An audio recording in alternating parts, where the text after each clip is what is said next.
Hey guys, welcome back to Grave Reviews. My name is Chris, and today I checked out the new version of Salem's Lot, directed by Gary Dauberman, who is a notable screenwriter who's produced other Stephen King things like the recent It versions, as well as a bunch of Annabelle movies and some other things within the horror genre.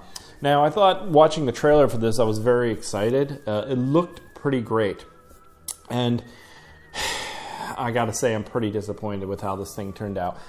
But let's talk about the positives first before I get into really negative stuff. It looks incredible. When it first started, I was questioning why this was on HBO and not in theaters. Like, the production quality is really fantastic, top tier. And it looks like there's a lot of money involved in this movie. The lighting is fantastic. There's a lot of blues mixed with orange, gives us a really cool color palette. And the camera work is great. There's a lot of really cool transitional moments in this movie. The one that I'm thinking of at the beginning, near the beginning, was the business card that transitions into, I forget what it transitioned into, but I just remember it sticking out in my head as being really cool. And there's lots of other little transitional moments, match cut between two scenes. But it's really creative and effective, and I thought that was awesome. Outside of that, it's just got a really sheen of polish and professionalism to it, so it looks fantastic. There's nothing to really complain about with the production values. I thought the vampire, when he's revealed, is pretty cool looking at times. There's a little bit of dodgy-ish, not even dodgy. I know people are so picky about CGI, but there's some noticeable CGI moments within the movie. But outside of that, you have Leslie Pullman. Is that his name? Dick Pullman? Not Dick Pullman, that wouldn't be appropriate. Louis Pullman. You have Louis Pullman stepping into, I guess, the lead role, or it feels like from the beginning of the movie he's set up to be the lead, and I wasn't a big fan of him in this. He felt a little awkward, a little weird. He definitely looks like his father, but it feels like he has like chewing tobacco in his mouth the whole time or something, and he just kind of stares awkwardly at things. He just really didn't work for me in this role. But it's not like his acting ruins the movie or anything. I think the major issues I have with this film is the writing and the pacing.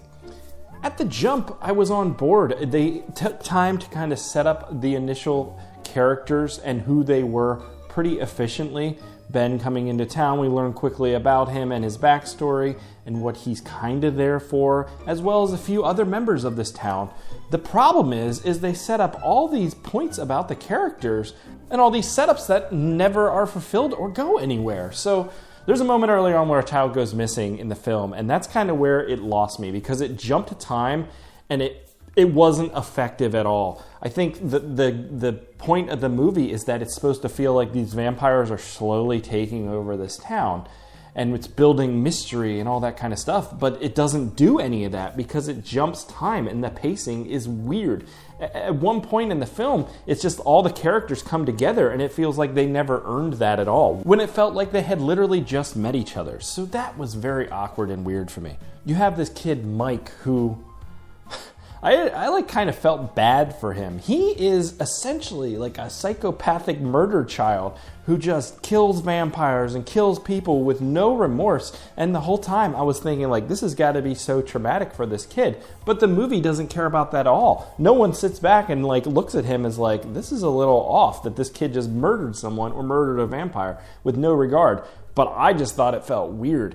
It feels like there's a good portion of this movie missing. And it turns out there's a good portion of this movie missing. I saw that the original cut or the original script was supposed to be about a 3-hour runtime, which would make a lot of sense. Honestly, this feels like Mike Flanagan, but if you made it for the TikTok generation or something, where you just eliminated all of the character moments or all of the character building and just had highlights.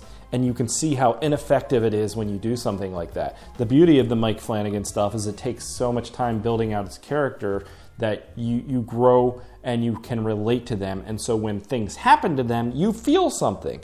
But in this, we get little hints at the beginning of something about the characters and then nothing in the middle about them. And then all of a sudden they're all together and then people die and you don't care about any of it. It's missing an emotional heart and core.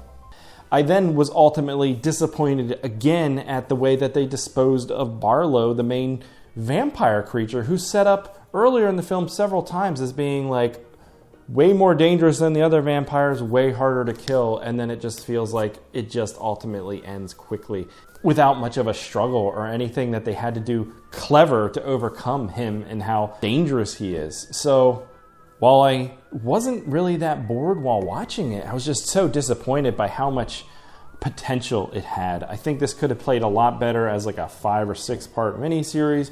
Take your time developing characters. Take your time showing the town being taken over so that it feels like there's a menace growing in this town. It feels like we're becoming isolated, as opposed to like us just jumping and showing a scene where now all of a sudden the town is empty and isolated when we really didn't learn that much about the town to begin with.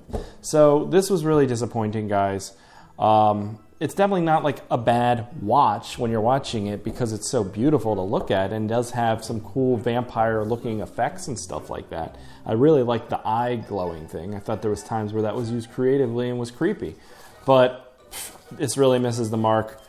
I guess just let Mike Flanagan do Stephen King stuff because he seems to do it well. And yeah, I would pass on Salem's Lot. So I'm gonna give it like, I don't know, a 3 out of 10, even though the production values are better than like 99% of things you'll see. It's just a shame of how much they missed the mark on the execution of the story. So that's it for Salem's Lot. If you've seen it, let me know what you think. Let me know what I should be watching. Leave a like, leave a comment because that helps out the channel. And I'll catch you here next time, guys. Goodbye.